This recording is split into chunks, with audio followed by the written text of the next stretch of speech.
Hello, and welcome to episode number 143 of the Lions Podcast. My name is Matt Brun, joined each and every week by Brett Colson and Brad Allen, where we run down all of the games in the NFL for that week.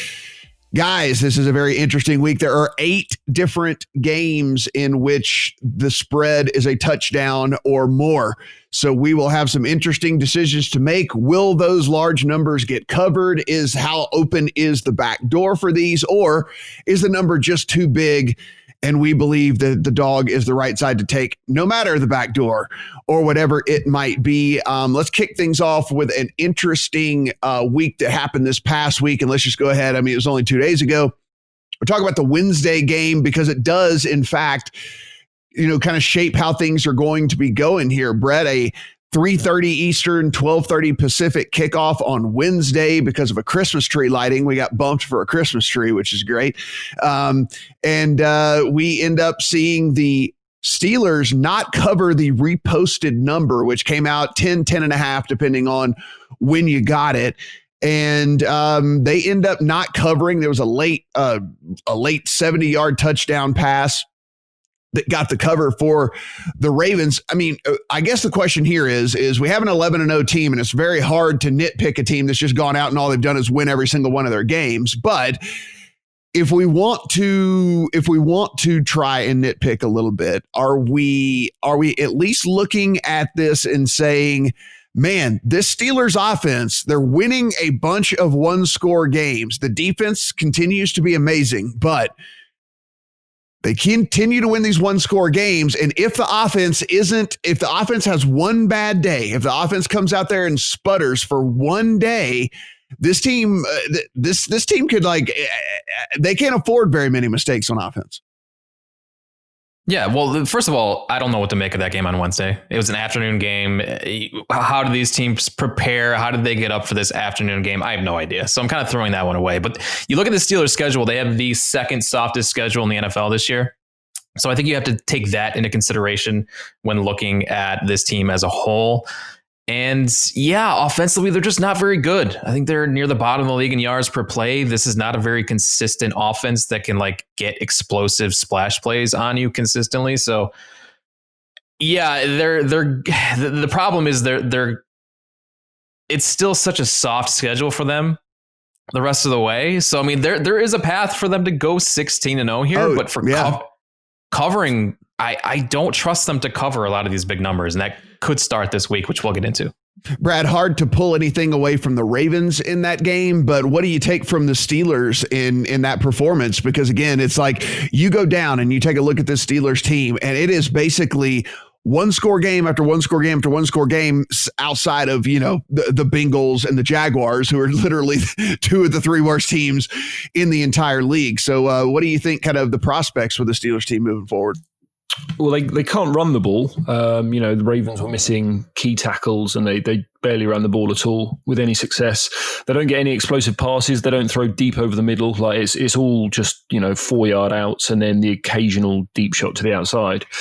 So it's just hard to score a lot of points. We kind of saw the bad case scenario where, they get to 3rd and 1 and because they can't run the ball, they have to throw and, they end the drive and they punt. And if you can match up well on the outside, which someone like the Ravens does, maybe even the Chiefs do, then I think they're quite easy to stop. And then now on the defensive side, they're losing key pieces. Obviously, Bud Dupree out for the year with the ACL. They lost Devin Bush, the inside linebacker, earlier this year. So, and then they're not that good in the back end anyway. So if that pass rush starts to dissipate, then I think you could see them get carved up as well. Yeah, in a very 2020 thing, this defense has given up more than 24 points in a game just one time this entire season to the Eagles. So, the very 2020 thing for this Steelers team, the only team to score more than 24 points on them, the Eagles. So I know, just absolutely ridiculous when we take a look at this. All right, guys, so let's kick things off here. First game on the board over here at DraftKings anyway is the Raiders and the Jets. The Raiders are an 8.5 point road favorite. 46.5 is your total in that one. If we roll down to FanDuel, we are seeing a 9 at FanDuel. So the Raiders have taken a ton of money in this one. This thing was at 7.5 when it first opened. open. So sitting at 9 over on FanDuel with a total of 47. Brett, I'll start things off with you. This Raiders team is the most Jekyll and Hyde, most middle of the road meh team to me in the entire NFL. One week they come out and you think they compete with anyone. The next week they come out and they look like the worst team in the league. And then every other week outside of that, they're the most middle of the road team you've ever seen. So very tough to try and figure out who this team is week to week. That being said, this is about the best bounce back spot a team that just got blown out can possibly get in the New York Jets. Yeah, the Raiders coming off their worst performance of the year. The game was actually way closer than the final score showed. I mean, the Raiders and Falcons had the same yards per play last week, but Vegas lost 4 fumbles. They had 5 turnovers total. I'm not throwing that game away, but I don't think there's a whole lot you can take away from that one. That was they just played horribly last week offensively. They just made a lot of stupid mistakes. The amusing thing about that is the market is also kind of throwing that game away. Like the look ahead on this game was 8. And even with that Raiders loss, it's now 8.5, 9. So people are lining right back up to bet the Raiders. And I guess I just don't understand why. Maybe you guys can help me out here. I capped this at 7. Like the Jets are finally healthy. They've looked like a pro football team at times, especially defensively over the past few weeks. And now you got Vegas traveling across the country with some key injuries on offense, Aguilar, Josh Jacobs. Normally, this is a spot where I'd be like, all right, you can throw away that Vegas game last week. I'm going to, try to find some value on them this week. But that seems to be what everybody else is doing. And we're not getting any value on the Raiders. So I kind of like the Jets here as this number climbs and money is coming in and a lot of bets are coming in on the Raiders. Brad, you take a look at the Raiders and, one of the things about this team is they're almost kind of Saints light a little bit. They dink and dunk down the field. There's no real kind of explosive plays. You look and their top targeted receiver is Darren Waller by 2-1 margin over the wide receivers. So literally, he has been targeted twice as much as the next closest receiver on that team. And so it's the only problem is they're just not the Saints. And this is just not the offensive scheme that the Saints kind of have, and certainly don't have the advantage of a Kamara coming out of the backfield and things like that as well. This Jets team, as Brett mentioned, maybe for the first time, we're definitely seeing the healthiest version of this Jets team that we're going to see maybe all year long. 9 at some places, 8.5 at others. How do you see this one playing out? So I made the line 8.5 myself. So no, I don't really see much value either side there. But I think there might be a touch of value in the over 46.5. So I do see the Raiders more as the offense that we saw against Kansas City, rather than last week, where I think they lost 38 EPA, which is that's the worst number I've ever seen. I think it was the worst game that Football Outsiders has ever tracked. But it was largely random stuff. So they were in the red zone and they gave up a fumble 6. So instead of, the average score for them would be, an expectation of 4 points, and they gave up 6. So that was a minus 10 EPA right there. And they did that 3 times. So that's how you kind of get to that terrible number. But that's not really, predictive going forward. And for the season, this offense is 12th in pass DVOA. And going up against Pro Football Focus's worst defense in the NFL, in the Jets.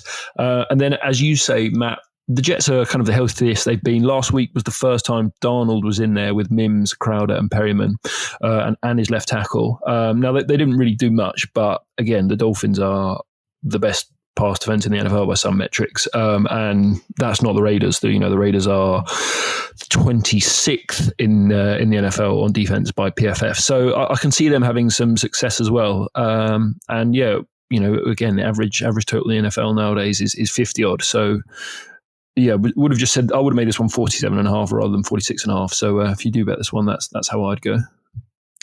I didn't even notice, guys, there is a 9.5 out there at BetMGM. Wow. So BetMGM, this thing has moved all the way to 9.5. So a ton of movement on this one as well. If I would have been able to catch that opener at 7.5, you might have had some interest from me on the Raiders. I did not pull the trigger that early. And now that this thing has been on the run, it's going to be tough for me. I think there is an option here for For teaser players, if you do have an 8.5 still available at your book and you want to take this under a field goal to get the Raiders at 2.5, I think there's at least a leg of a teaser there. But at the number that we're sitting right now, it's going to be real tough for me to play it. So I think it'll just be a pass for me when it comes down to that.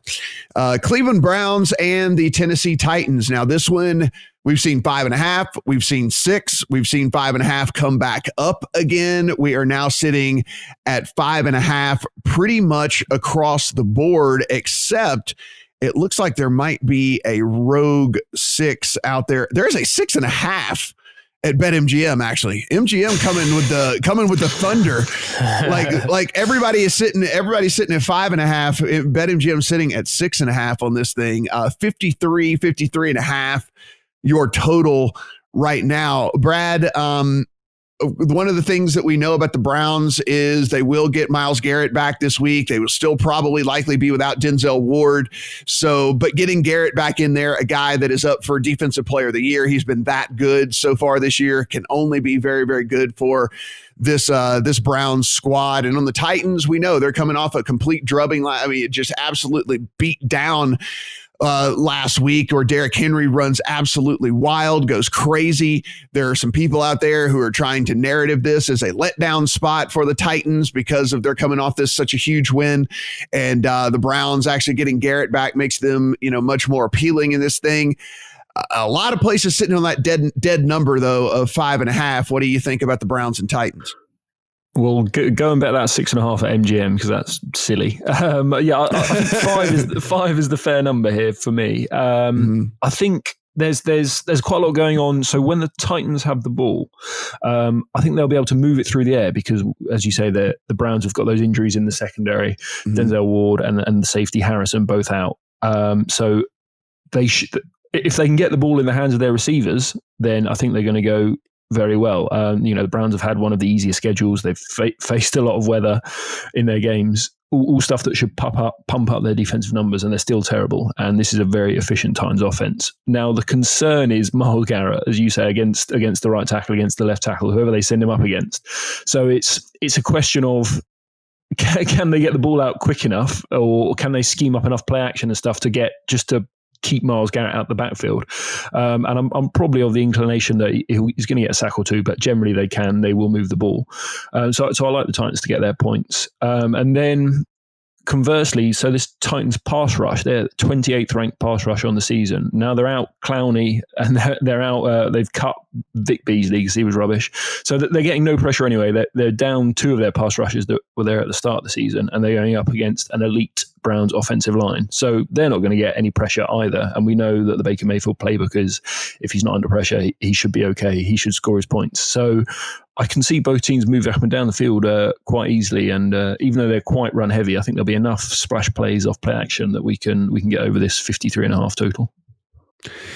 Yeah, Brett, we take a look at the way that this Browns team functions, as Brad said. I mean, really and truly, if Baker Mayfield has time in the pocket to throw, look, he's a capable NFL quarterback. The problem comes when there's pressure on him, and then everything goes to absolute garbage with the pass game for this team. Now, his stats don't really add up compared to a lot of these other quarterbacks because he's played in some weather games this year that affected not only him, but affected the other team as well. So when you look at these raw numbers, it's a bit skewed if you kind of go and you look at what Baker's been able to do. There were a couple of different games where the winds were in the 30, 40 mile per hour range, and nobody can pass in 30 and 40 mile per hour winds. So I don't really hold that against him a ton here. Now, of note, and this has been a pattern over the past few weeks, and we're doing this very early on Friday morning, so we have not gotten practice reports for Friday yet. AJ Brown did not practice on Thursday. Now, he didn't practice on Thursday last week either and still played, so I'm not really reading too much into it, but he is still listed with that hip injury on the injury report and did not practice on Thursday. So by the time you hear this, there should be stuff out. So be sure and pay attention to that, because this Tennessee Titans team is completely different with and without AJ Brown out on the field. Yeah, I think that's a rest day. They've been doing that with AJ Brown on Thursday. So yeah, I expect him to practice on Friday, but yeah, that's definitely something to keep an eye on. If he doesn't practice on Friday, Definitely look at the Browns at 6.5. That's a lot of points. I wish I had access to that number.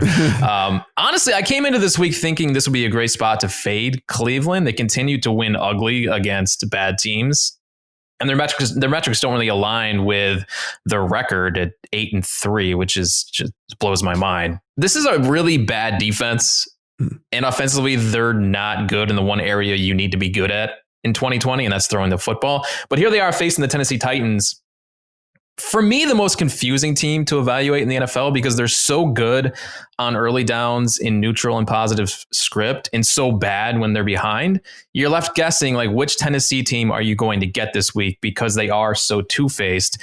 So some key things here. One, you mentioned Myles Garrett. We've been saying for weeks, there's no player on defense that has as much of an impact as Garrett. So his return is huge against this Titans offensive line that is banged up without Taylor Lewan. Garrett and Olivier Vernon should feast here on Tannehill dropbacks. So if the Titans are playing from behind, I think that gives an advantage to Cleveland. And the other thing is, can Tennessee stop Cleveland from running the football? And this plays into the two-faced thing from earlier. Like, the Browns have success on the ground at their pace. They're 20th in pace and neutral pace this year. Tennessee's third. You can get Tennessee out of where they are best. So I really like Cleveland here. I mean, especially at 6.5. I like them at 5 too. I promise you, next week, if the Browns cover and maybe win this week, I will be fading them next week because I really did want to fade them. But this is such a weird spot against Tennessee that I think is a little fraudulent in its own right. So I have next week circled Browns against the Ravens. I think that's probably a good spot to fade the Browns next week. So I guess my question to you guys is 53.5. Although we do think these teams will move the ball, we are talking about two of the most run heavy teams in the NFL. The Browns, the most run heavy team in the NFL, and then the Titans in the top 4 as far as running the ball. We know also as well, both of these teams, if they find success running the ball, they just keep doing it. It's not one of those things where they're like throwing in these pass plays just to keep the other teams guessing. We have looked up several times and seen box scores with Derrick Henry with 33 carries. It's just, if it's working, they keep doing it over and over again. And we've seen between Chubb and Hunt, those guys combined for 35 and 40 carries and stuff like that. And so even with us expecting them to be able to score, with the nature of how they go about scoring, Brad, is 53.5 too many points? The two things I would say there is it's basically going to, we might lose a drive, as you say, because they are just bleeding a little bit more clock. But I would say, one, because they run the ball so well, they're both very efficient in the red zone. Obviously, when the field gets compressed, you've got less room to pass and running becomes more important. So they're both top 10 there.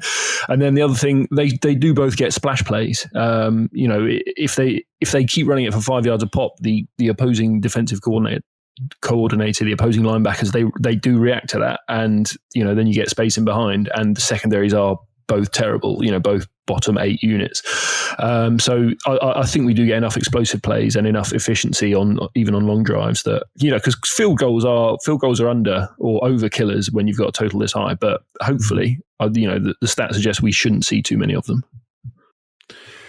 So here's a game I don't have a ton about. So if you guys do, by all means, the Bengals and the Dolphins. The Dolphins are 11.5 point favorites in a game with a total of 42.5. That says a lot about the state of the Bengals in this thing, because we'll see how the practice reports come out on Friday. But Tua was able to put in 2 limited practices in a row on Wednesday and Thursday. One of the beat writers said that if he is able to go, he believes that they will fully go with Tua, that they are married to this thought that he is going to be out there no matter what, even if they do have a chance of making the playoffs this year and everything, that is going to be Tua. So, Brett, I got to be honest with you. The reason I don't have much on this game is because I view this game 2 completely different ways depending on who's starting at quarterback. If Tua is going to be under center, you might could convince me to take 11.5 with the Bengals. But I mean, if it's going to be Fitzpatrick, it's probably a game I would just stay away from and choose to just not play as opposed to anything else. There is even a 12 out there at You could probably guess BetMGM. So they are off mark. They are off market on every number right now. So they're trying to get your business, people. So hopefully you're paying attention here because you're able to get different numbers out in the market right now. But 11.5 is the predominant number right now, Brett. Yeah, and it sounds like we won't know until Sunday whether it's going to be Tua or Ryan Fitzpatrick under center. And then I'm with you. It actually does matter to me. I would feel more comfortable laying a huge number with Ryan Fitzpatrick and that passing attack. I looked at this game for a while and I kept going back and forth. What the Bengals do offensively should play right into the hands of this aggressive Miami defense that has now blitzed at a higher rate than any other team in the NFL this season. And Miami's biggest weakness is stopping the run, where the Bengals are the worst in the NFL, or near the worst. They're 31st in adjusted line yards, 30th in rush offense grade, according to PFF. The thing is, though, Miami's not good enough offensively to lay these huge numbers against anyone, to me anyway. And if I'm laying double digits, I want an offense that can score quickly. And Miami's 29th in the NFL in explosive play rate. They're even worse with Tua under center.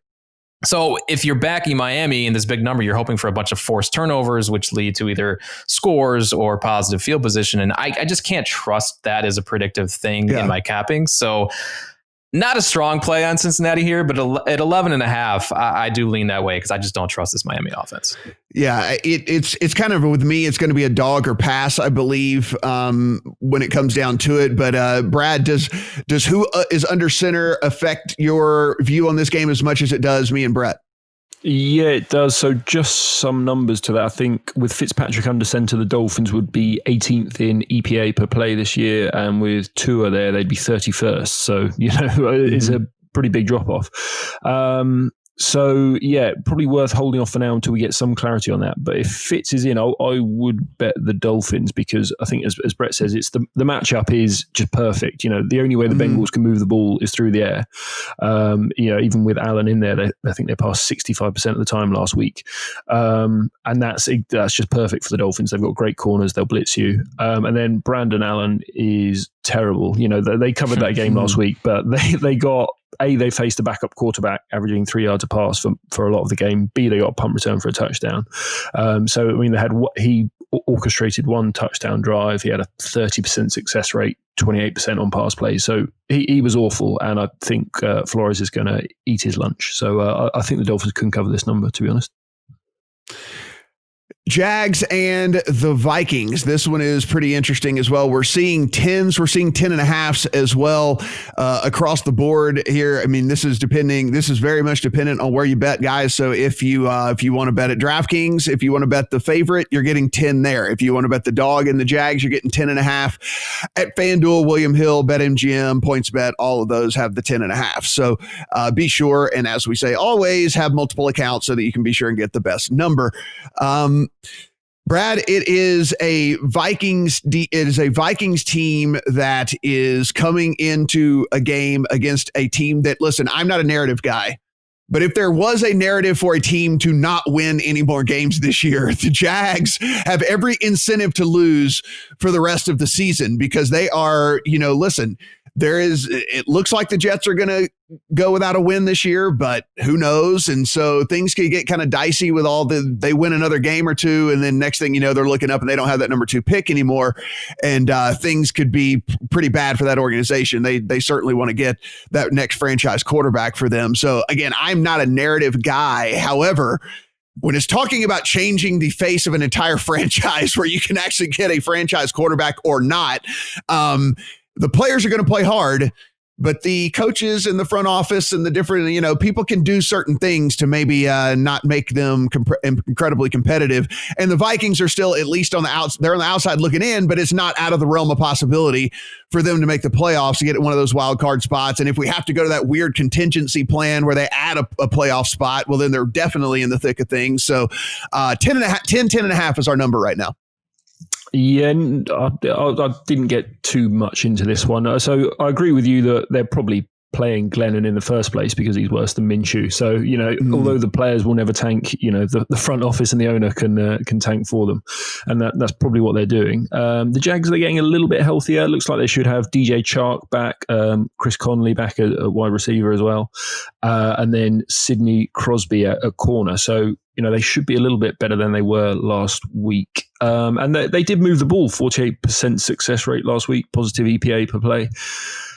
So you would think they should have some success against this Vikings defense, which is in the bottom half of efficiency. And then the same goes vice versa. The Vikings are, they should move the ball with ease. Get Thielen back here, just all the metrics. Jags are bottom 5, and the Vikings are top 10 there. I think they're sneaky efficient by a lot of these metrics as well. So if I had to bet it, I would go over, but I don't have to bet it, and I haven't. Yeah, and that is, we talk about this all the time. Like, we're not going to sit here and try and force a play down your throat if it's something that we're not interested in doing. Brett, I don't have a ton of interest in this one, sitting at the 10.5 right now, especially, like I said, there are ways the Jags can lose. And I think that there are ways that they might have already kind of gone about deciding, as Brad mentioned, about the quarterback decision that they're making, the certain things like that to try and ensure a loss. Now, will it be a loss by more than 10 points? I can't really say, but there's just a lot in play in this one. Yeah, I mean, this is a lot of points to cover. Looking at this matchup between the Vikes offense and the Jags defense, I do understand why people are eager to support Minnesota here, but I do think the Jags can produce offense here as well, much like they did last week against the defense that doesn't generate pressure, has a poor secondary, and has trouble stopping the run. That's Minnesota. And we've said for weeks, the one thing that the Jags actually do well consistently is run the football. James Robinson just continues to rip off these monster numbers. He has done that. Yes, he has done that. And, he should have a similar workload here against the Vikes, who rank near the bottom of the league in run defense metrics. The Jags are bottom 2 in the NFL in defense, but they have shown the ability to look like an NFL offense and compete against pro teams while being spotted these huge numbers. And they have covered in several of these spots. I think this is a pretty good one, but I don't have a strong lean on it. Yeah, and if you're doing that, it would be, I don't know if it'll end up in my account, probably won't, maybe a contest play or something like that, but I would take the 10 and a hook. If you were getting the hook on the 10 for the Jags, I think it would at least be a look for me, but full transparency, not in my account as we sit right now. Saints on the road at the Falcons. Now, this is an interesting game depending on where and when you got the line and where it is available still currently. So it is sitting 3 at most books right now. There is a 2.5 at FanDuel still if you are looking to play the Saints. If you're looking for the Falcons, there's 3s pretty much universally across the board. Outside of that, now we've seen this kind of toggle back and forth between 3 and 2.5 a lot of places. So you're going to be able to get a 2.5 again before this thing kicks off. If you're looking to play the Saints, and if you're looking to play the Falcons, well, look, the 3s are there. Don't play a 2.5. The 3s are going to continue to pop back up. I think this thing toggles a couple of different times before we get going on Sunday. So, Brett, here's the deal with the Saints. It was a fortunate thing for them that they were playing the Broncos last week, because they played one of the worst games that, that game in general was one of the worst football games that has ever been played on a football field. It was absolutely atrocious. I watched every friggin' play of it because it was so bad. I wanted to take in just how bad the game was in an overall. But listen, Taysom Hill was bad. Now, Sean Payton, I think, also kind of hid that offense because he's like, look, they're not going to score on us anyway, so we're not really taking any chances here. We're not going to try to do anything stupid, and we're just going to go out of here with an ugly win. And the scoreboard looked like a blowout. It was anything but that if you were actually watching the game in all of that. So I don't know. This seems like a pretty interesting. I wish I was getting, I'll put it this way. I wish I was getting 3 and a hook with the Falcons as opposed to just the 3. I think this could be an interesting spot for the Falcons to kind of keep this thing close, not because they're going to score a bunch of points on the Saints defense that over the last month and a half has become, arguably top 3 defense in the entire league, if not the very best defense in the entire league over the last month and a half.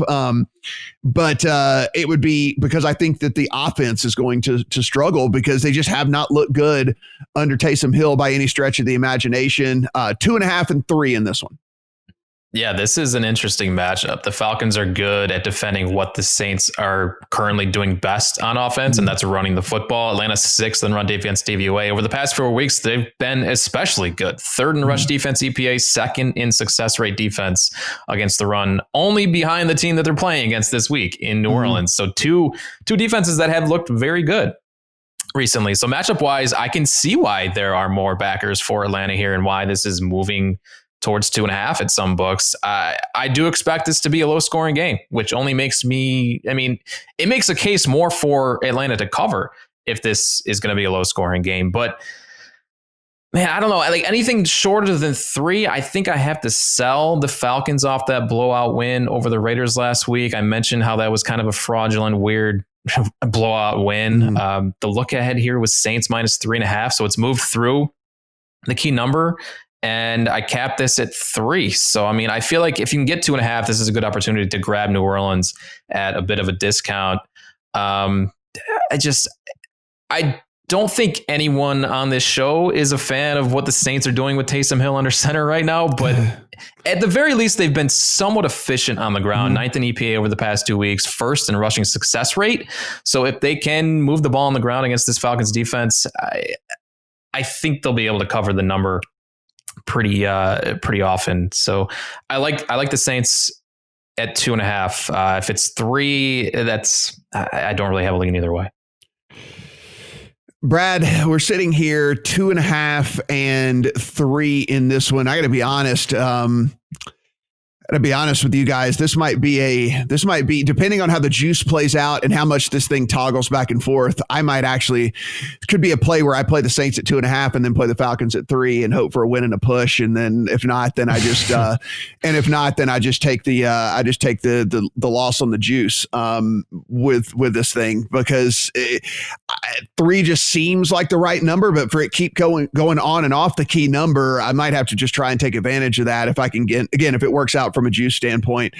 For me, I don't like what Taysom Hill and this offense is doing, but hey, it's worked so far. There's nothing I can really point to that says, oh, this is a definite advantage for the Falcons at all. One of the things I guess we should mention, Julio Jones didn't practice again on Thursday, so they might be without Julio Jones in this game. And as we know, if Julio is not out there, the guy's just a beast. It's certainly a different offense for the Falcons. They've not been good the last month, essentially. I'm looking at early down success rate over the last 4 games, and the Falcons are 2nd worst in the NFL behind Denver. I want to be against Taysom Hill. So the Falcons were hoodwinked, essentially, in that first matchup when they prepared a week for Jameis, and then Taysom comes out running it and running some different plays. But you look at the kind of heat maps for that. He could only throw left, I think it was. He could only throw to one side of the field.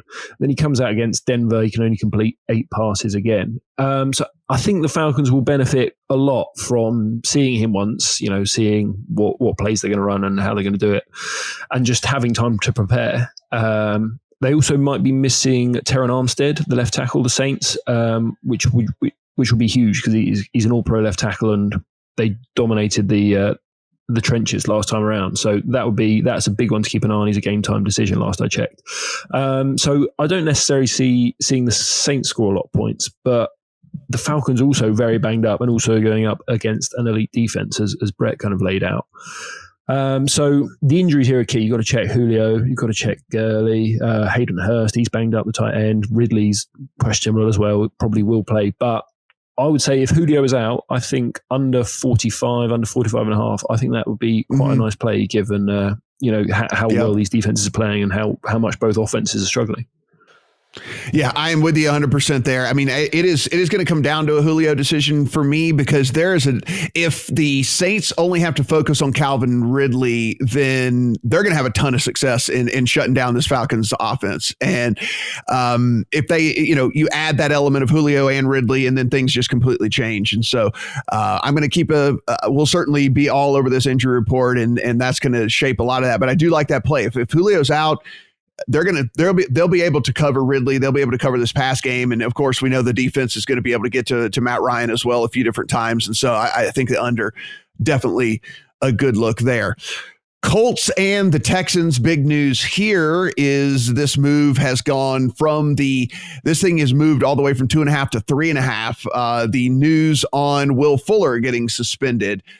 And you have to think that this came out of nowhere, guys, because just 2 days prior, they sent Kenny Stills packing and cut him. And so they certainly they'd have been like, hey, man, you're disgruntled. I don't care. You're now an every down receiver, so you're going to play. We don't care if you're pissed off or not.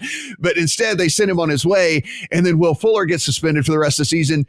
They have two different actual active roster receivers currently. Of course, they're going to call guys up off the practice squad and things like that. But it is Kiki Kuti, and like that is now a guy who had fallen out of favor and was getting no snaps is now literally like your number 2 receiver for this. Yeah, I mean, for this team now, it's absolutely nuts. When we take a look at this, of course, Brandon Cooks being the other guy there for the Texans.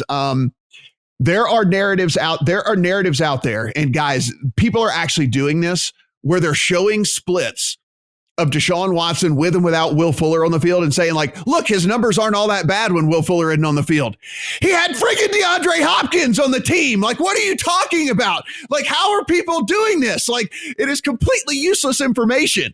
That is garbage information. Like, yeah, okay, his numbers weren't all that bad. He had a top 5 receiver in the whole friggin' league on the team. So, I mean, come on.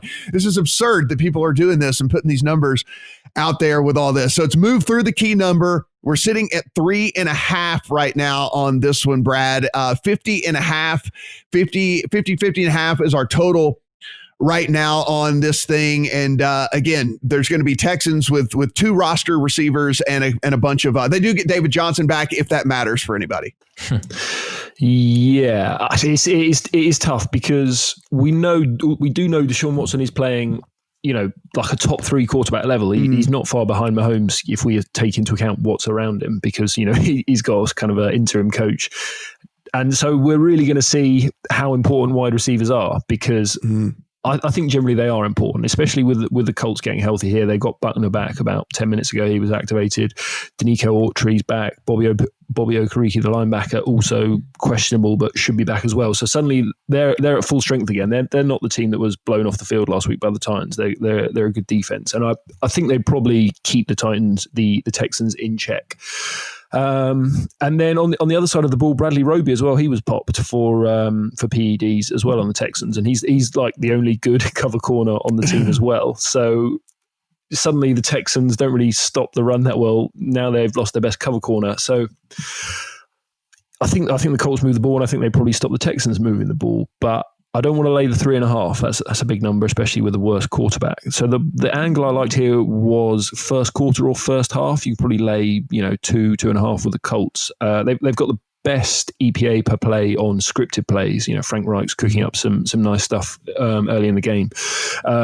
And I would say Romeo Crennel is not, essentially. And, there might be some adjustment with how these receivers work out there. So I like the Colts first half, probably minus 2.5 or so if you can get that. So, Brett, I just see right here about 11 minutes ago, because we are recording. So this happened while we're doing this. DeForest Buckner has been cleared and will play this week for the Colts. I took the Colts at 3. I did not catch the 2.5. Unfortunately, it was gone, but I took the Colts at 3 in this thing. Here's the deal. You can't, this is, when we're talking about wide receivers and importance of this, right? It's even more important for a team that cannot run the football at all. And this Texans team cannot run the football at all. And now they're going to get a Colts defense that actually defends the run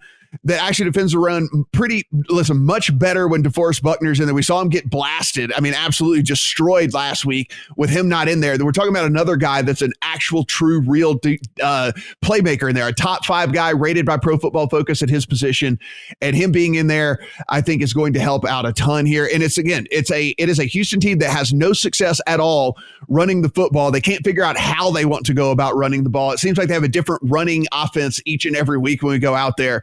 And so they're going to have to throw the ball, and he's going to be throwing the ball to, a bunch of practice squad guys. And I just think that is going to be too much to overcome here. I took the flat 3. I got to be honest, I don't even hate the 3.5. I certainly want flat 3. I would look at maybe buying it down if that's the way you wanted to play it, just to give yourself a little bit of push equity there. But I think the Colts, it's a pretty good spot for the Colts here against a Houston team that's going to be down, again, their biggest playmaker. Yeah, Deshaun Watson now has a limited selection of playmakers to throw to. And unfortunately, that's been the best part of this Texans team all season. First in the NFL in explosive plays, first in yards per pass, and Will Fuller had a lot to do with that. And now the team's also without Randall Cobb, and as you mentioned, Kenny Stills. Meanwhile, their opponent this week, Indy, has been very good at defending the pass this season. So the move from 2.5 to 3.5 is understandable. The thing about Deshaun, though, is that he seems to adjust well with what he has, and he can do it on his own. This is an elite quarterback, so the loss of playmakers doesn't impact him as much as a quarterback who relies on his big playmakers. So I don't know. I'm a little hesitant to follow the herd on the Colts with this move. Indy just doesn't do enough offensively to excite me to put money on them as a road favorite. This Houston defense is really bad, and really good offenses have cut them up all season, but the Colts lack that firepower. I like Brad's angle there with the scripted offense in the first half with Frank Reich, because they do have spurts of really good play calling, which opens up the field, and they have had more explosive plays than I would have expected this season. But I don't know, anything north of 3 is a play on Houston for me because of Deshaun Watson and his ability to just kind of improvise and make plays. And yeah, we're getting the much better quarterback here, plus money at home.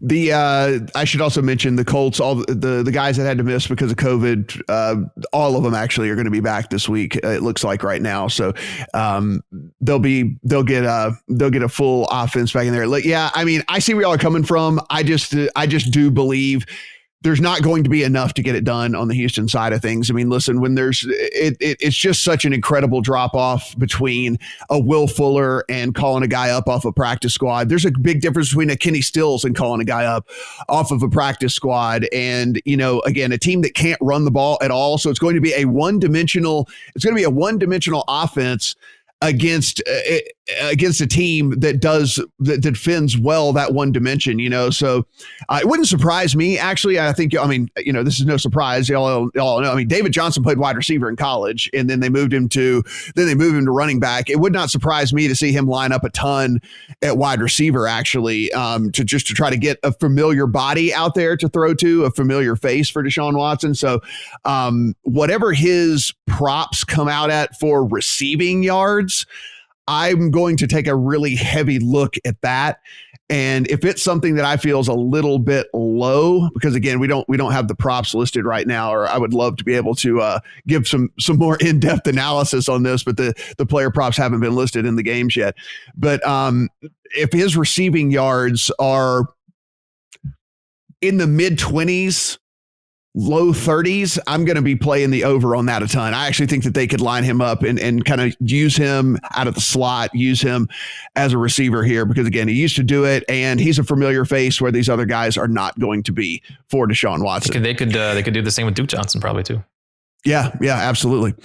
Lions and the Bears. This is a spot here where I think everybody wants to fade the Bears, but then it's really hard to fade the Bears when the Lions are going to be without Kenny Golladay, and it looks as if they are going to be without Kenny Golladay yet again, and he just can't seem to get healthy, just can't seem to get back out on the field. And we don't have to give you guys the splits. I mean, it's stark. I mean, it is crazy how bad this offense is with and without, how bad it is without him on the field, and how much it can actually look like an NFL offense when he is out there for this team. A 3-point spread as we sit right now in favor of the Bears, a 44.5 total in this one. No shocker that the total is as low as it is, but Brett, it is 3 across the board right now in favor of the Bears.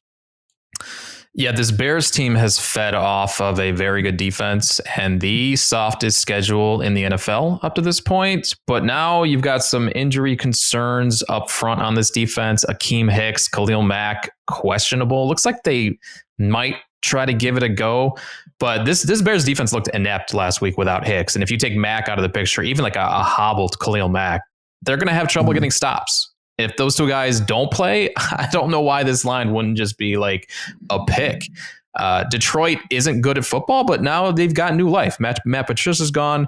They're getting a little healthier on offense. No Kenny Galladay, which sucks, but DeAndre Swift will likely be back. This will look a little more like the offense I had really high hopes for coming into the year. And there's still a huge stink on this Lions team after the way they looked on Thanksgiving Day. Now, if you didn't get in on this game early, you missed your chance at maybe one of the best numbers of the year. The Bears were -6 at open, and this has now dropped all the way to 3. But even still, I think there is a little value on a Lions team that is trending up against a Bears team that is unraveling on the field and apparently in the locker room, all the way up to the front office as well. So I do like Matt Stafford and a rejuvenated Lions team in the first game without Matt Patricia to go out. And I like them on the money bet line, on the money line bet for this game, as well as the +3.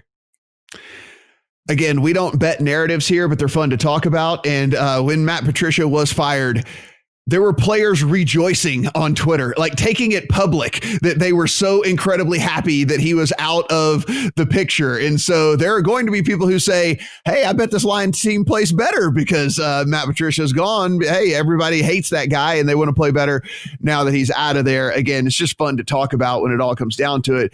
Brad, yeah, I mean, look, when this thing was at 6, I didn't pull the trigger early enough. I mean, 6 would have been the greatest number ever. I mean, how are the Bears beating anybody by 6 points when it comes down to it?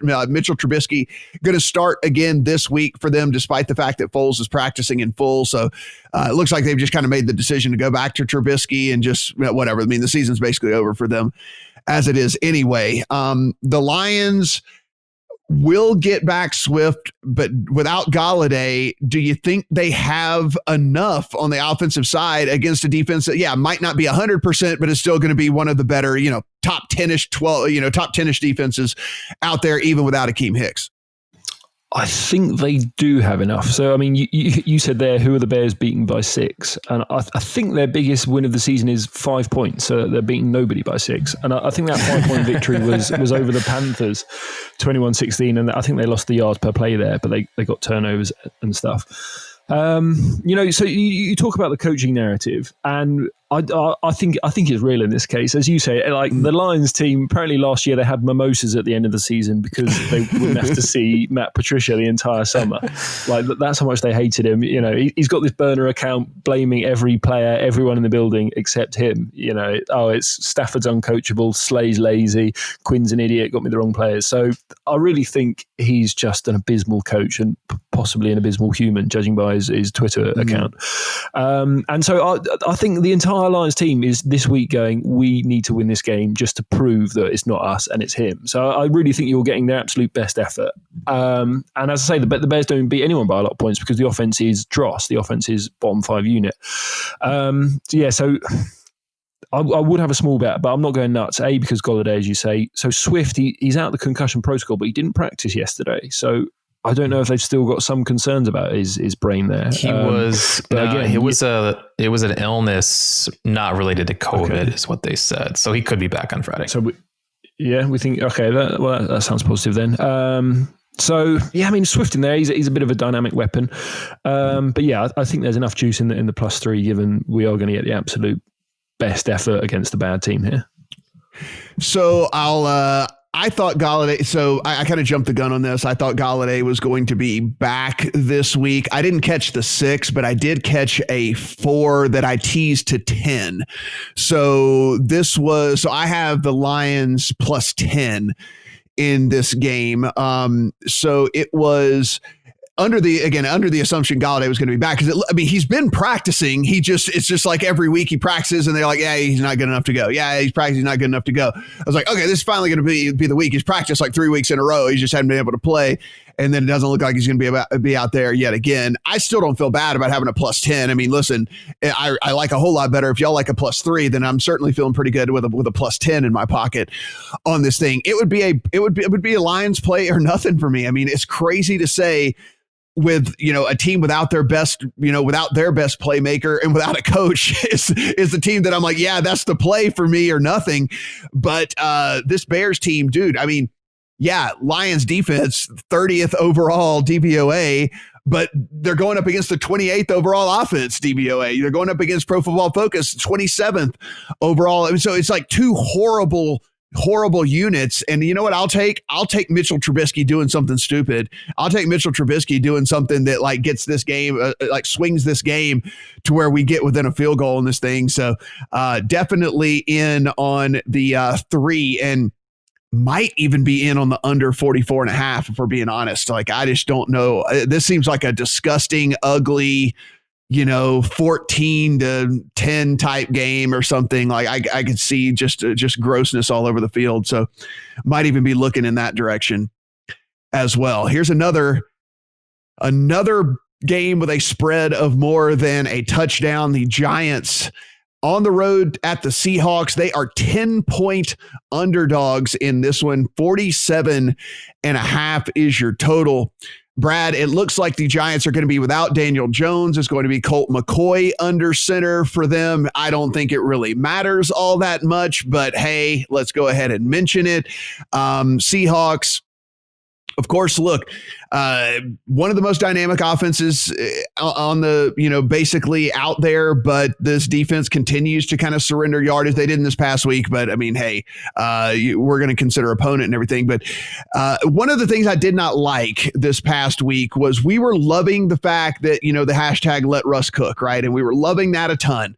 Well, Pete Carroll got Chris Carson back this past week, and he loves Chris Carson so much. And all he did after the game, by the way, in the press conference was rave about how awesome Chris Carson was. And they started running a little bit more on early downs and running a little bit more on first down than they were doing whenever Chris Carson was out. And I fear that this might be something that is recurring as we move forward again, because Pete Carroll, don't know if y'all know this or not, oldest coach in the NFL. I mean, I'm not counting Romeo Crennel, who's a fill-in coach right now.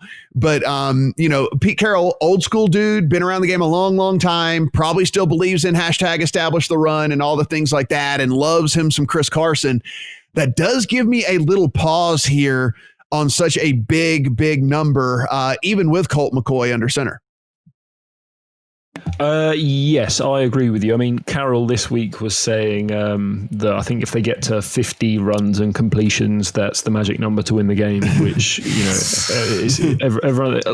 stunning to me. I'm sure he's great at other parts of his job, but that's just a huge oversight to have in your profession, if you ask me, like believing something like that. But anyway, so yes, you're right. They're running the ball more.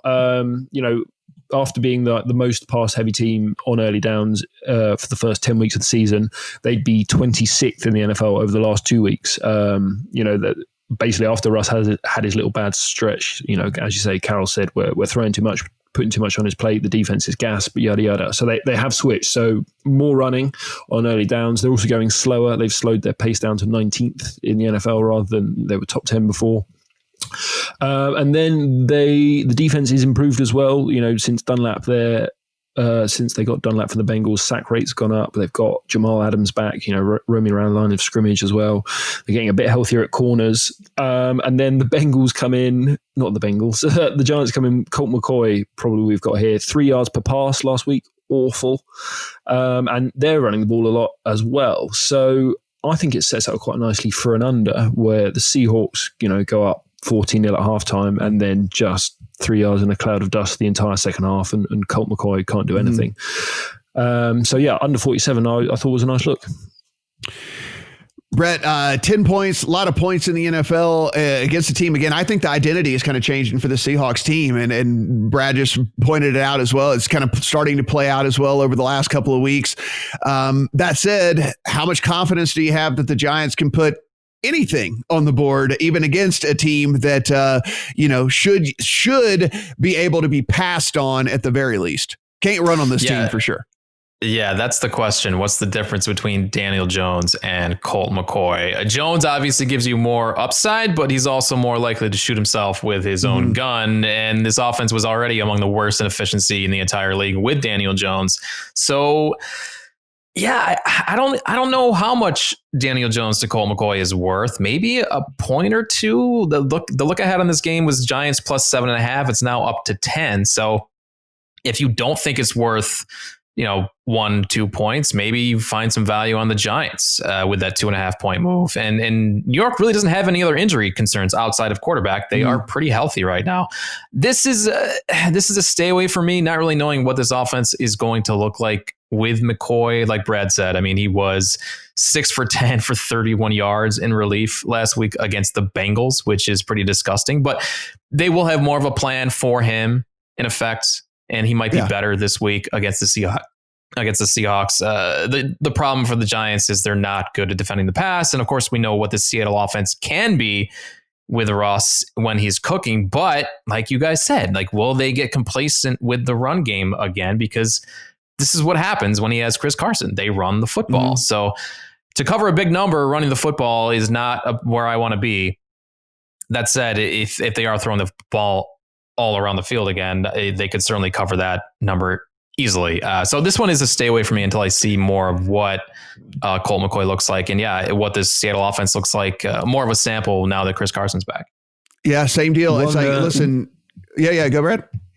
Oh, sorry. Just a quick note on Colt McCoy. His last 2 seasons in the games he played at the Redskins, he had a minus 50% DVOA. And just for comparison, Denver has the worst offensive DVOA this year at minus 28%. So he's been really bad the last 2 years.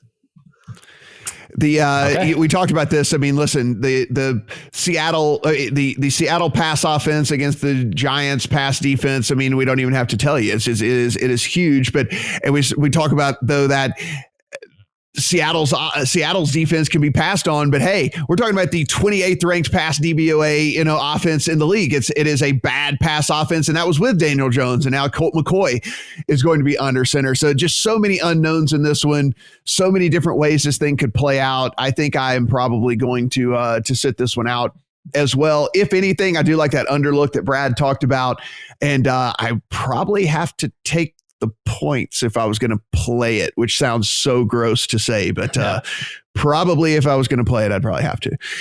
Rams and the Cardinals. If we are looking at DraftKings right now, it is sitting at 2.5. You will find 3s at a lot of other places.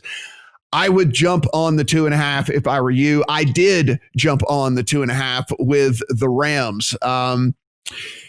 This is one of those spots here, guys. And listen, I understand practiced in full and they're going to say everything's fine. I have eyeballs and Kyler Murray is hurt and he is not playing up to what we saw for Kyler Murray through the first half of the season. You can also tell that he is hurt because he is hesitant to run the ball as well, where he was tucking and running and taking off at every given opportunity. He doesn't want to take hits. He doesn't want that shoulder to be exposed. And you can tell that Kyler Murray is playing hurt. He was limited in practice earlier in the week. He did put in a full practice, but they are listing it as a right shoulder injury for him in this game. Further, let's just be honest, this Cardinals defense is complete gutter trash as well. And what we've seen for this Rams team is if they play defense with a pulse, they struggle and look like garbage. If they play a bad defense, they actually look like an NFL team and are able to put some points up on the board. To get this thing at under a field goal, I jumped on it as soon as humanly possible. I would too if I were you out there, but I'm very interested as to what you guys have to say about all this. Brett, let's start with you. Cardinals, you can catch a 3 if you want them. There are 2.5s out there if you want the Rams. Yeah, both of these teams coming off bad losses in which their high profile offenses were stunted. I think both of these teams are a bit fake when looking at the records, but I do trust the Rams more because of this defense. I think it's still a little underappreciated, even with Aaron Donald in there. This defense has looked great. And I certainly don't trust Cliff Kingsbury to draw up a better game plan than Sean McVay. And like you said, you add in the fact that Murray is not anywhere near 100%, limits what they can do offensively because he's so good with his legs. So the Rams -3 looks fair to me. And if you can get 2.5, I think that's a great play on LA here. I don't think the Cardinals are anywhere near where the market is placing them right now. And they've been a public darling all year. I think people are starting to get away from that. But even still, I think there's built-in value on the Rams here just because of where the Cardinals are in the market. Brad, Jalen Ramsey, DeAndre Hopkins is exactly the type of receiver that Jalen Ramsey has success against. He's really, really good at the DeAndre Hopkins, DK Metcalf type receivers, the big bodied dudes, like whatever. That is who Jalen Ramsey really has a ton of success. And he will shadow DeAndre Hopkins in this game. So basically it will be what I consider to be a banged up Kyler Murray trying to get things done here with, Christian Kirk and the secondary guys and things like that. Again, I don't like Jared Goff at all. I have backed and faded the Rams at every given opportunity this season, like it completely based on matchup. How do they line up against this other team? And I will go back and forth as to how I view this Rams team and the way this matches up with Arizona right here. For me, a bad defense, a defense that doesn't get much pressure, a defense that is probably going to allow him time to kind of do that dink and dunk thing that they did even against the Bucks a couple of weeks ago as well. So I don't like the Rams overall as a team. I don't like Jared Goff overall as a player, but as less than a field goal here, I will take them every single day of the week. Yeah, I'm pretty much with you guys. So when I first looked at the number, I felt like it should be a lot close to Pick'em. But then as I got more into the matchups, I basically thought that every matchup favored the Rams. We know they want to run the ball, and Arizona is 28th in PFF rush defense, DVOA, PFF rush grade. So they'll be able to run the ball. When Arizona has the ball, as you say, Murray's injured, and that takes a huge edge away. Hopkins is taken out of the game, and then so you've got Kirk against Darius Williams. Well, he's the third ranked cornerback in the NFL by PFF, so he takes Kirk out of the game. So you've got Larry Fitz, you've got Larry Fitz at 5 yards, a catch, doing absolutely nothing. He scares nobody. The interior of the Cardinals line, they won't be able to block Donald. So I just think wherever you look, there's matchups favoring the Rams. And it's kind of shown McVay's had 6 games against these Rams since he got there, against these Cardinals. And he's won, I think he's 6-0 and scored 30 points in each game. So he knows how to score points here. So yeah, I would guess this would go back to 3 rather than the 2.5 it is now. So I would take the 2.5. Eagles and the Packers. This one is very interesting. This actually has been on the move as well. One of the things you can do, we talk about this at DraftKings, you can actually click on a game and there's a little tab that says stats. And if you click betting trends, it's not actually trends for betting. You can go in, it's how the game is trending on their site. And you go down and you can see how this spread has fallen. Like people are backing the Eagles in this thing. It had fallen as low as 8. It's now back up to 8.5, but people coming in and putting some money on this Eagles team. Brad, tell me why. Sorry, I have no idea. What they're saying, to be honest. I really don't know because they've been awful all year. We speak every week that Carson Wentz gets all these excuses. And it seems to be based back on his 2017 season. And people have gone back now and said he was just overperforming in the red zone and overperforming on third down. And that might have been because Frank Reich was his coach and good at calling plays. And, he's been average or below average ever since, without pressure, with pressure, whatever. The offensive line is banged up as well. It didn't show too much against the Seahawks because the pass rush isn't that great, but they've got the Smith brothers here who should be in their face the entire time. Now the Packers, when they've got the ball, they've been a top 5 offense all year. They should have their way with the back end of the Eagles defense. There was some concern because the Packers center Corey Lindsey is out and they were a little bit banged up, but everyone else is practicing. So the offensive line should still be good. Fletcher Cox for the Eagles he's out with a neck. He missed practice with a neck. So that's kind of the strength of their defense that might be a little bit worse than usual. And if you're not getting pressure against Rodgers, he'll carve you up all day. So I couldn't back the Eagles with stolen money, as they say. I've not backed the Packers yet, but I'll need to look into it a little bit more. It's been a game further away that I've not got too deep into yet, but would be leaning Packers at current numbers.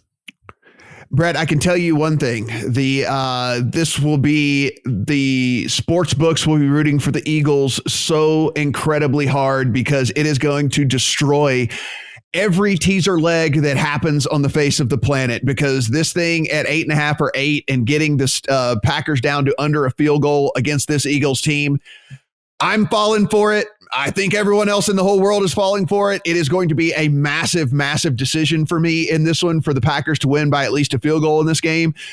But I cannot in any way, shape, or form figure out how they cannot beat this team by more than a field goal. I mean, this Eagle, we can't make any more excuses for the Eagles. It was injuries for a while. It was this, it was that. They were completely healthy the past 2 weeks, like as healthy as they have been in forever, and have still continued to look just inept on the offensive side of the ball. Now, look, they're still pretty decent. They're still pretty good on the defensive side. There will be a couple of drives where the Packers don't score. They will have to punt in this game, but if the Eagles aren't scoring whenever they receive those punts, Aaron Rodgers and his guys are going to do what they have to do. Tell me they don't win this game by a field goal at least. I mean, 8.5, you can at least question this, but tell me they don't win this game by a field goal, and this isn't like the teaser leg of the century. Yeah, this is a great teaser leg. This is a very similar spot as last week that ended very poorly for me when I was on the Bears. Like the Packers facing a team that is very good up front defensively, but terrible pretty much everywhere else, including at quarterback. And Aaron Rodgers consistently just steps on the throats of bad football teams. So maybe call it a lesson learned, especially with how good this Packers offensive line has been at protecting Rodgers all season. First in pressure allowed, fourth in adjusted sack rate. This offensive line's been tremendous. They can neutralize this Eagles pass rush. And like Brad said, with Fletcher Cox trending toward not playing, why can't Rodgers just have his way with this Eagles defense on Sunday? And my rule is always, if you're on the fence about a side, just take the better offense, because it's 2020 and passing offense matters more than ever before. And I just don't see why, especially if you're on the teaser side, why the Packers just don't cover the 2.5 almost every time. Yeah. I mean, listen, I can tell you guys right now, if you're watching this on YouTube, if you're listening to this in podcasts, and my buddies here if they do not cover by 3 points, it is going to be a bad Sunday for me. I can guarantee you that there's going to be a lot of money rolling into that. And if they do not cover by 3 points, it's going to be a horrible Sunday for me, but it's real tough for me to get to a point where they don't. Like you said, Brett, that was one of the first things I looked at is if they have been protecting Rodgers so well. And one of the things about Rodgers, and we talk about this with these super intelligent, savvy quarterbacks, is he just rarely takes bad sacks, right? Like he knows when to get rid of the ball. He knows how to get rid of the ball. He knows when to escape the pocket. He's not fleet of foot, but he's not super slow either. So if you're going to give him, if the pocket starts to collapse and he sees 4 yards or 5 yards, he'll go take the 4 yards or the 5 yards and stuff. And so it's just, he's playing as well as I've seen him play in all of his years. And he's going to, I think he's going to be able to neutralize any of the pressure that may or may not get to him in this game. It's very, very tough for me to get to the Eagles side here. Here's an interesting one in the Patriots and the Chargers, because this game has completely flipped. This started out as a Chargers 1.5 favorite. It is now flipped at DraftKings completely to the Patriots as a point favorite in this one. Brett, it is a pick at a couple of places, and but for the majority, it is now flipped completely to where it is the Patriots as the favorite as opposed to the Chargers. Look, it happened again this past week. Anthony Lynn, look, I know everyone says he's a great guy.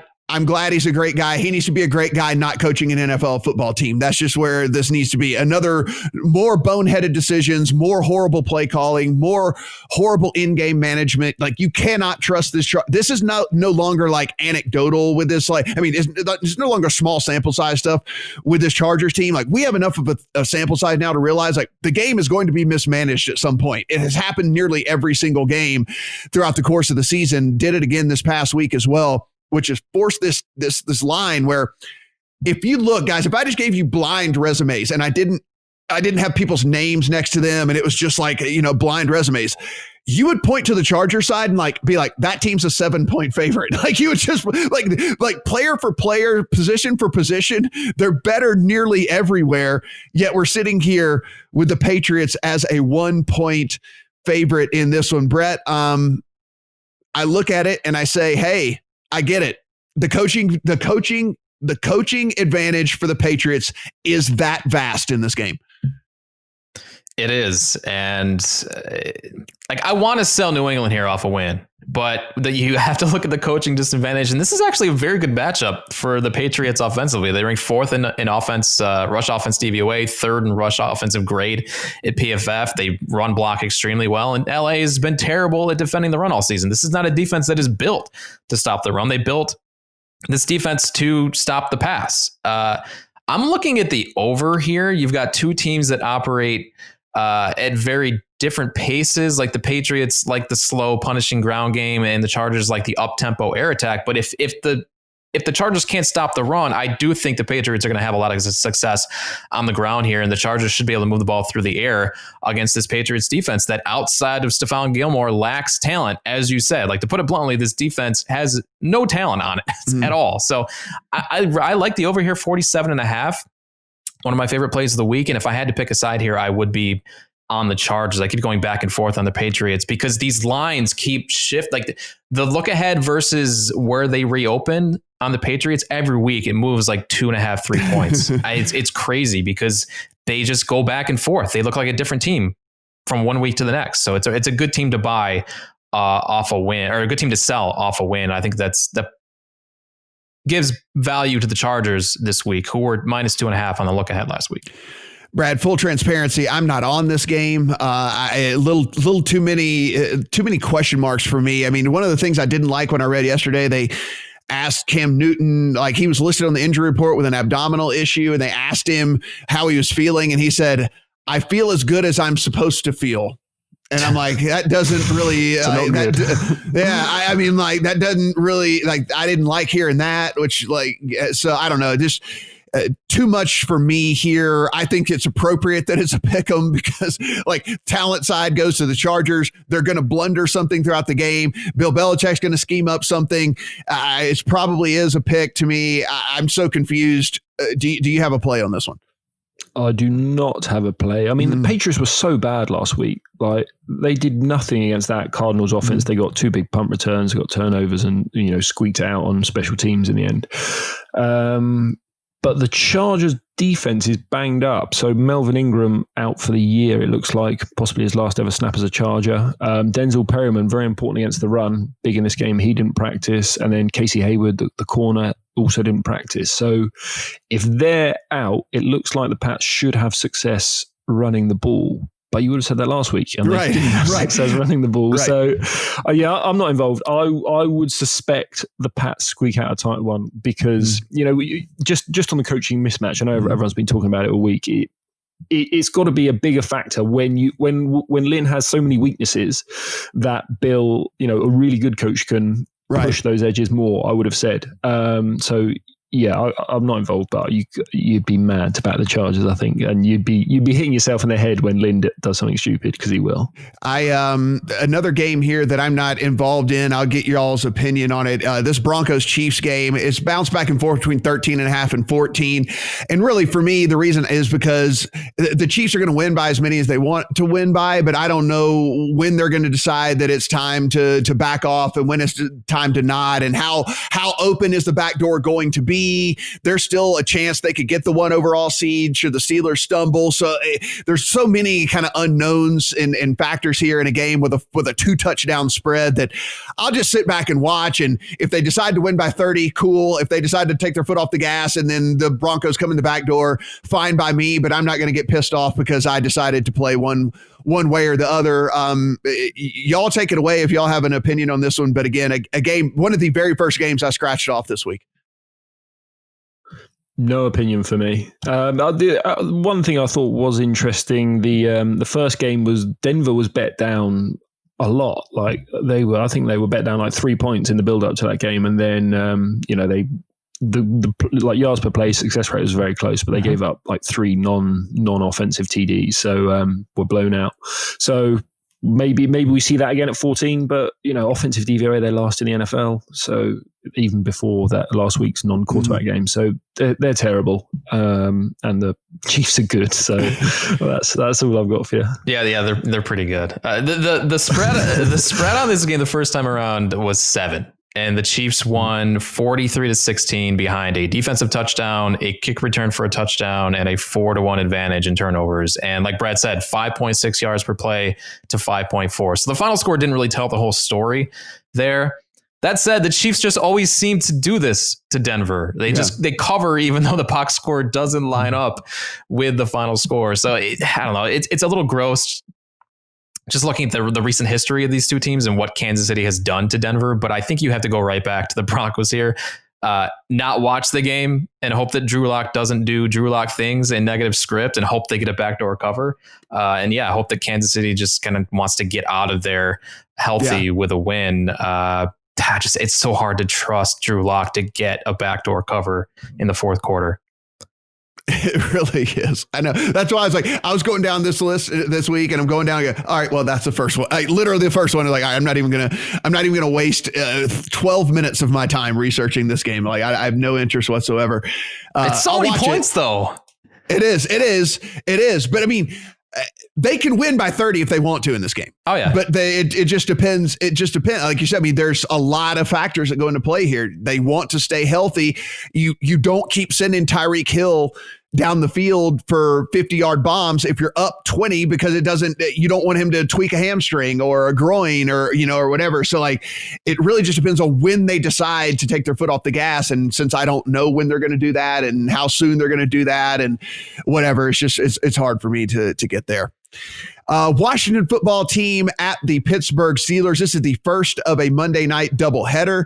The spread is 8.5 in favor of the Steelers, a total of 42. So again, another one of those games where it screams we're supposed to take the dog because it's a low total in a game with a huge spread. Actually, you can catch 9 on the football team over at PointsBet right now. So there are 8s out there. There are 9s out there. And the rest of the books have 8.5s. Brad, I'll start with you on this one. Look, Steelers, no team has been jacked with more than the Steelers so far this season. It has been a team that has had their bye week moved up when they really wanted it to be more in the middle of the season. They've had games moved and postponed and all kinds of craziness, including this past week. And here they come on a short week to play a 5 o'clock Eastern, a 2 o'clock Pacific kickoff on a Monday. 8.5, 42. Do you think the Steelers just continue to roll on, or could this be a flat spot for them? Well, there's no respect in this line, is there, for an undefeated team against a third-string quarterback from the NFC East? There's no respect whatsoever. The rest, I guess, is a big part of that line. I quite fancied the over. For a couple of reasons. One, both of these teams have had very easy schedules on defense. Both top 5 easiest, Steelers 3rd easiest, Redskins 4th easiest, or football team 4th easiest. So they're probably not as good as they look.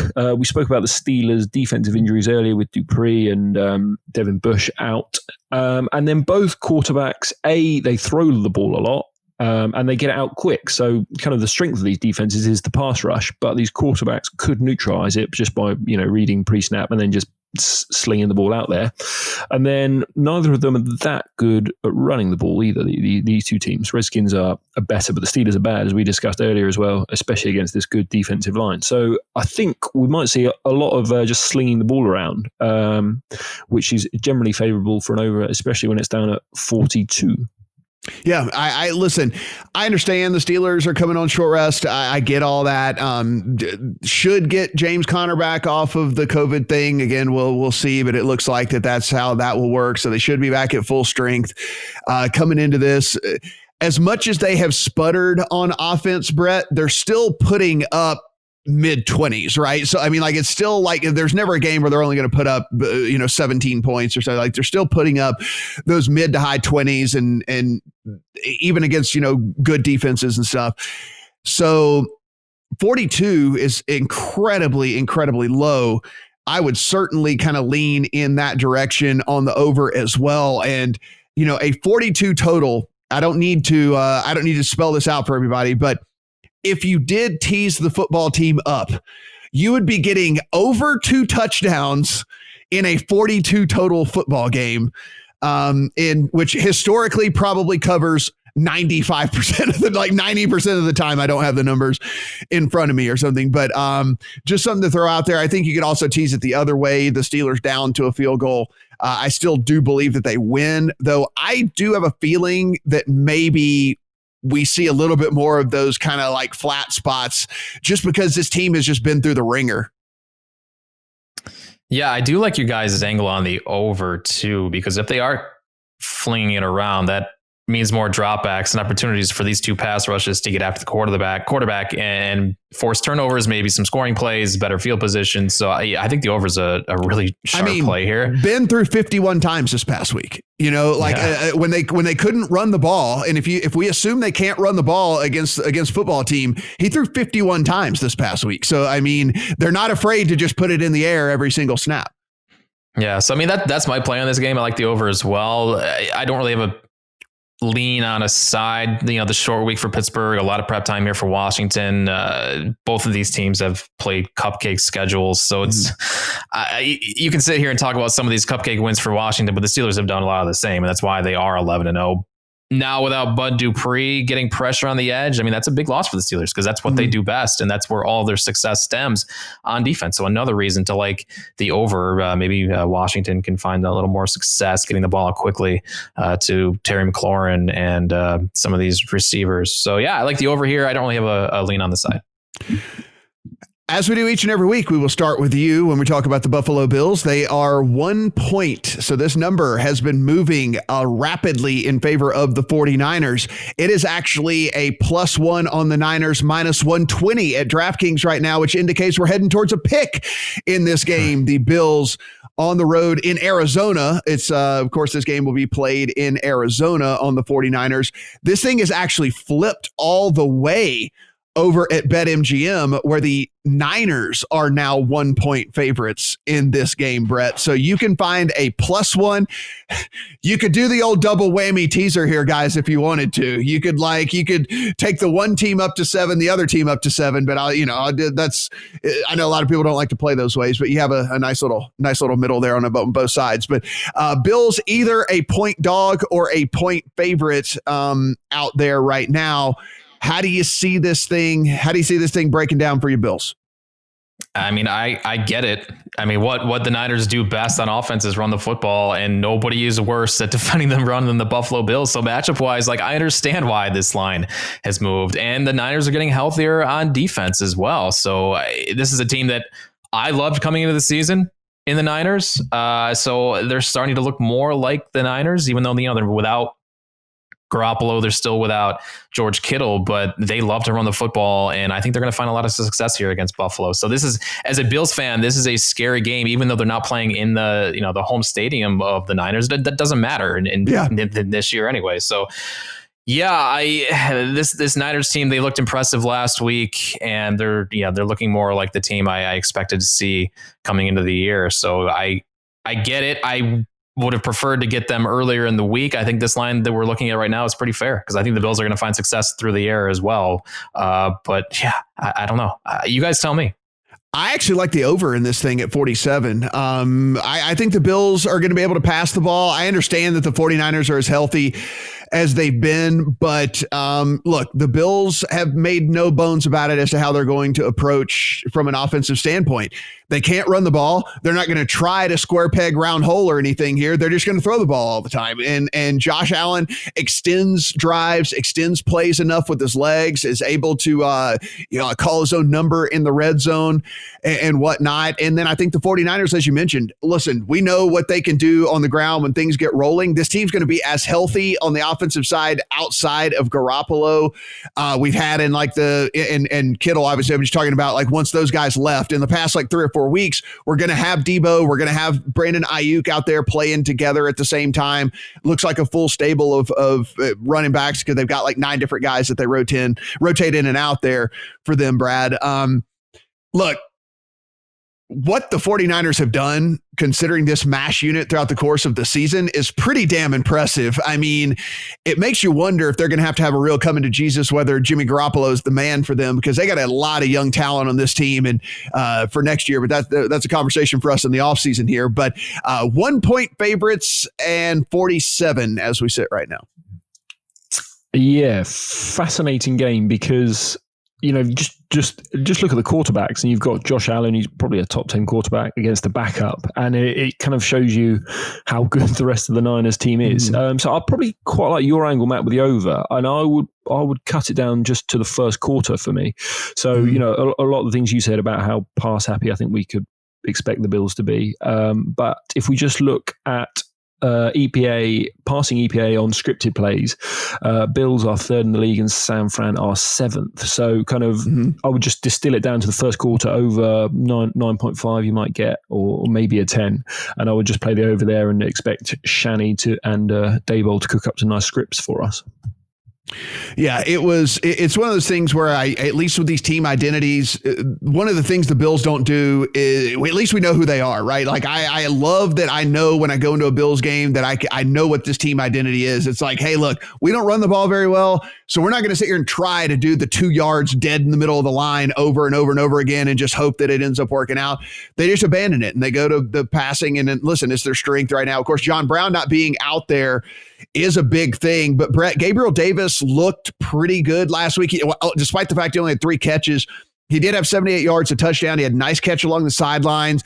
It looks like Josh Allen trusts him. He threw his way multiple times in the game. I think he ended up having 7 targets or something like that. So while John Brown not being out there certainly hurts, they will have Beasley. They will have Diggs. And of course, if Gabriel Davis can kind of fill that gap just a little bit, I don't think that the pass offense is hurt like exponentially. Yeah, I agree. Gabriel Davis he's been a really nice addition to this offense. What a find in the 3rd or 4th round they got him. That was he's been tremendous, and yeah, he has softened the blow of losing a John Brown in this passing offense. So I don't think that really makes much of a difference in this offense, honestly.